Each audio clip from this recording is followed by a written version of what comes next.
Investment advisory and financial planning services are offered through Simplicity Wealth, LLC, and SEC Registered Investment Advisor. SEC registration does not constitute nor endorse of the firm, nor does it indicate that the advisor has attained a particular level of skill nor ability. Investing involves risk of loss. Insurance, consulting, and education services offered through Diamond Life Planning is a separate and unaffiliated entity from Simplicity Wealth. This information is provided as a general information and is not intended to be specific financial guidance. Before you make any decisions regarding your personal financial situation, you should consult a financial or tax professional to discuss your individual circumstances and objectives. Welcome to the Rock My Finances show on K4HD Radio and Talk4 TV, where we put the fun in finance. Join Powerhouse Jennifer Jose, CDFA, CMC, and Private Wealth Advisor, as she collaborates with you to create clarity, control, and confidence with your money, your way. It's not about the zeros, so what is it all about? Let's find out. Now here's your host and weekly friend, Jennifer Jose. Welcome, everyone, to Rock My Finances podcast. I'm so glad you're here. I'm so glad you're taking the time for yourself to learn a little bit more, maybe to hear what other people are doing out there around their money. And this one is going to be amazing, absolutely amazing. If you're a first-time listener, I'm so glad you're here. Check it out. Subscribe, download all that great techie stuff that you need to do, because we are coming out with 1-2 episodes every week. So you'll have lots of great information to check out. And we have lots of previous ones as well that you can check out. So this one's going to be navigating money talks, essential communication skills. So communication's huge, right? We have masculine, we have feminine, we have old, young, kids, authority. We have all different types of communication styles. We have quick, short, we have different from state to state. We have different from country to country. So we're going to tie all that down a little bit, and we're going to give you some tips and some tricks onto how to talk about money, which of course relates to just communication, right? So I want some clarity. I want you to be able to have some clarity, and I want you to have some go-tos, and I want you to feel more confident, because this is my feeling. Women do not talk about money. We hide how much we make. We hide how much we owe. We hide how much we spend. Any spenders out there? We hide if we know about investing. It's just not a topic that people talk about. Now, being a financial advisor that I am, and I talk about this all the time, and people talk to me about it. So I kind of know thousands of people I've talked to over the years, and I know what they're thinking and they're doing around money. So I wanted to bring that up here and say, okay, how can we talk about this? I'm also single. I have a lot of single friends. And when they meet that special someone, when do we start talking about money? How do we start talking about money? We don't want to do it too soon. We don't want to do it too late. We don't want to be in fear of it. And we want to know about their money as well. I mean, I'm in my 60s, so I need to know what's going on in their world as well. So there's lots of different areas that we want to talk about money. So how can we do that? Here is the first one. Now, I know you might have heard this before. I statement. If we want to bring up the topic of money using I, for example, I feel a bit anxious when we're going to discuss money or discussing our budget, which I actually have my clients say a spending plan. I don't want to constrict women in spending money. I actually want you to plan for spending it. So we call it a spending plan. But an I message is I feel anxious when we're going to have our money date. I also have my clients have a weekly money date individually. And then as couples, we have that once a month or once a quarter, depending on how we divvy up the jobs around our finances and cash flow in our household. So we can just be honest and say, I'm feeling anxious about our conversation around our money date. You could even just say, I'm feeling anxious because I don't feel like I'm doing what I should be doing, right? We're putting shoulds on ourselves, which we all know we're not supposed to be doing that, but we do, especially around money. So I statements. I am very excited to have my money date with you. I'm very excited to do that. And let's talk about self-talk. I mean, being single that I am, and we all have our own relationship with money, regardless of who's in our household, who we're in business with, who we have to share money with. We have our own personal, individual relationship with money. And guess what? You are responsible with your relationship with your money. And we can't hide that. And we can't sweep that under the rug. We have to look at that because that's going to come out in our communication.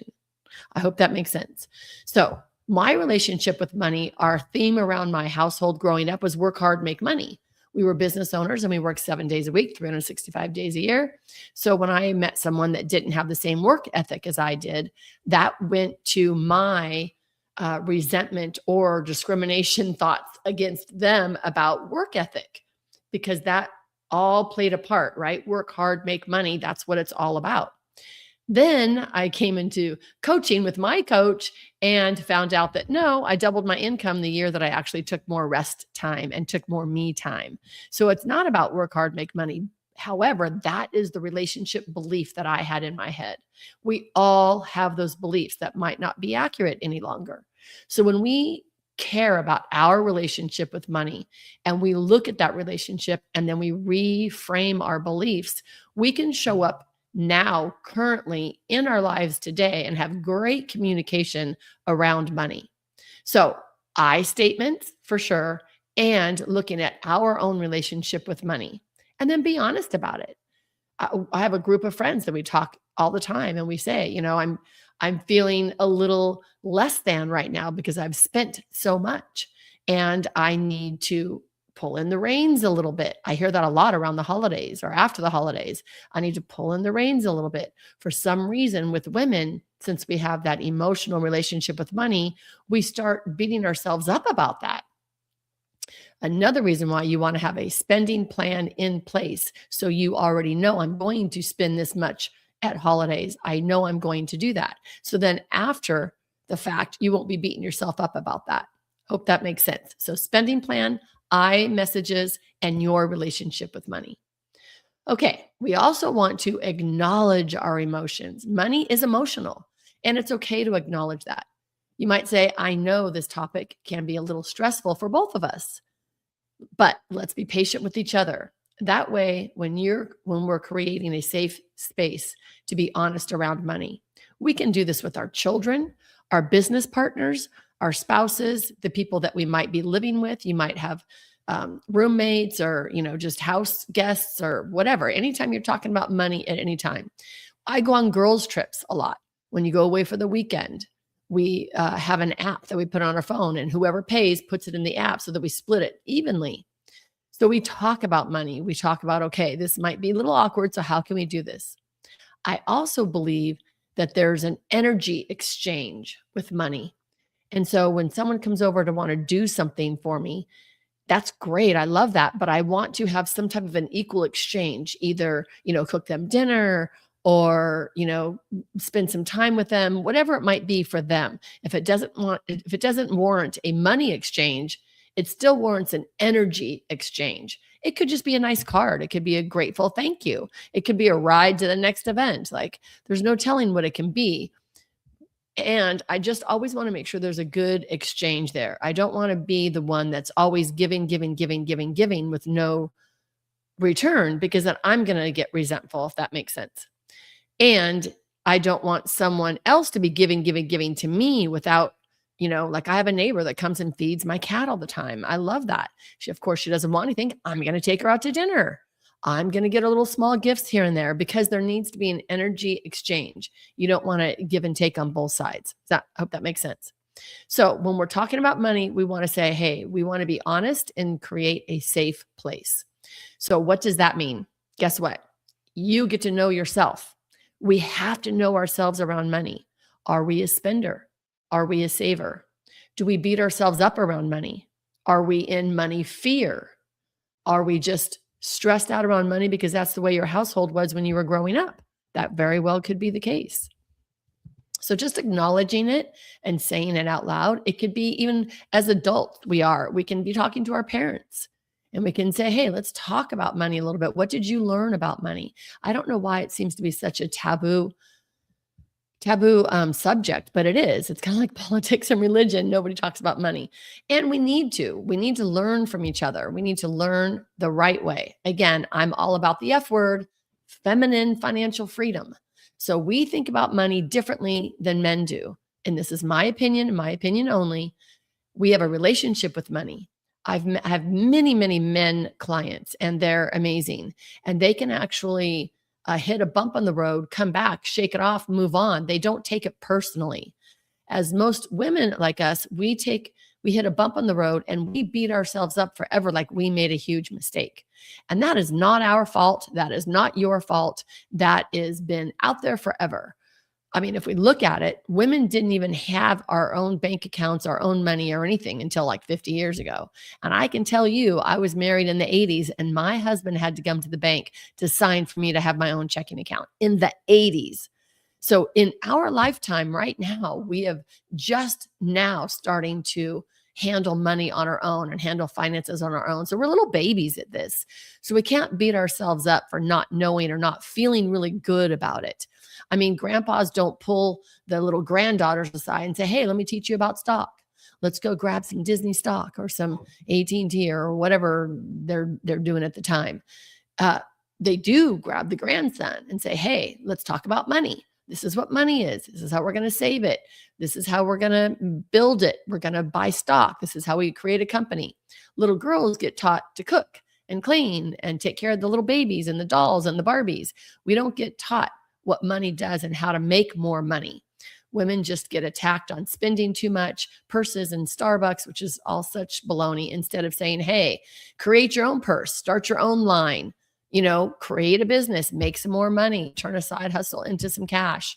We don't talk that way to women. So this is a part of our heritage. So we want to acknowledge that. It's not all our fault. And now it's yours to deal with. So what do you get to do? You get to educate yourself, right? Educate without shame, just educating with knowledge. Okay. So now we want to recognize that we have a relationship with money before we met anybody that we want to be talking to money about. And then we have to honor that. Another way, when we're talking with someone around money, if a relationship, it could be your business partner, again, your parents, your kids, your spouses. We want to focus on a solution together so that one person doesn't feel attacked and the other person doesn't feel, like the spender doesn't feel ashamed or blamed. I keep hearing from women all the time, I'm so tired of financial industry making me feel like crap. Like I walk into this big building and this man in this 3-piece suit I feel like he's wagging his finger at me and telling me everything that I've done wrong. So that's what's wrong with the industry. We're not doing that here. Absolutely. You are perfect just the way you are, as is right this minute.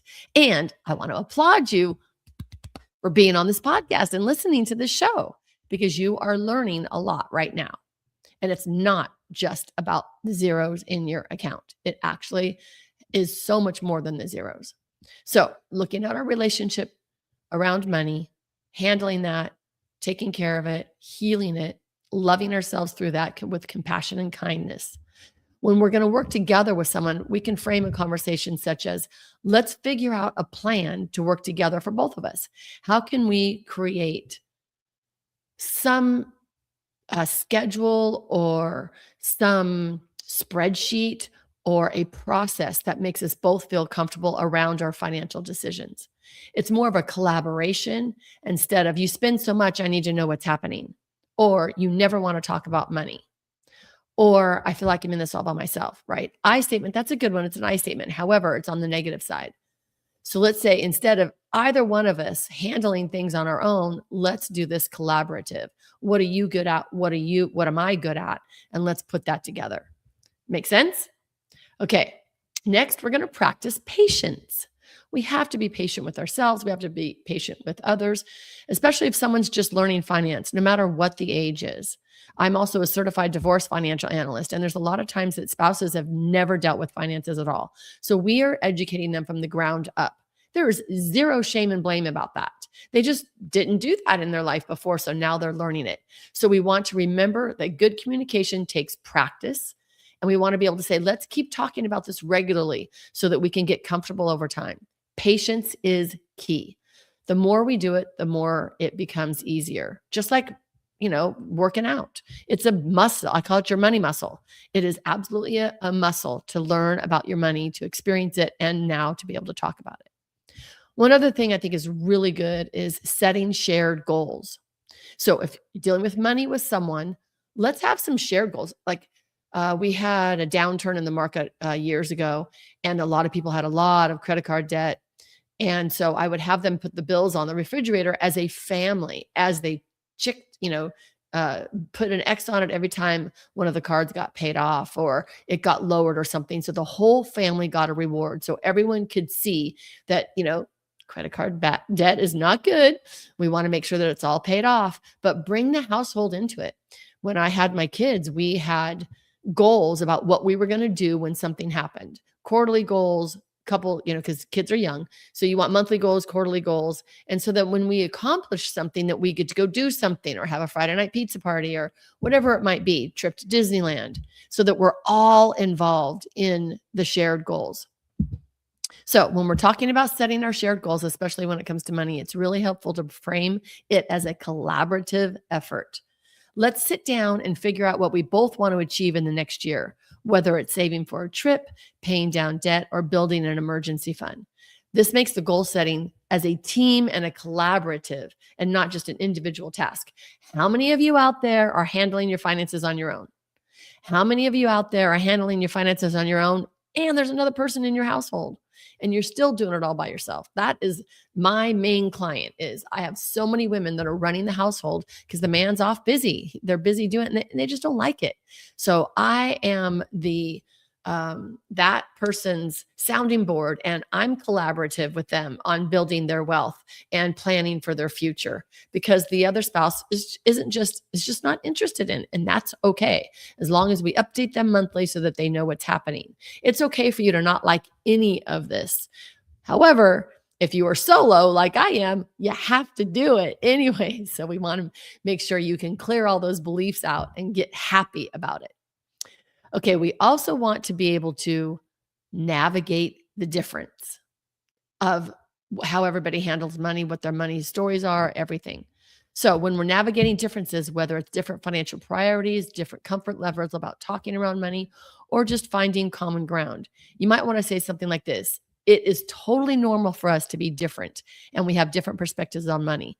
So let's focus on what we can build from here and go through, because each of you is going to have really good sentiments around it, and we can bring that into the relationship and have a good relationship with money. I love that. Totally love that.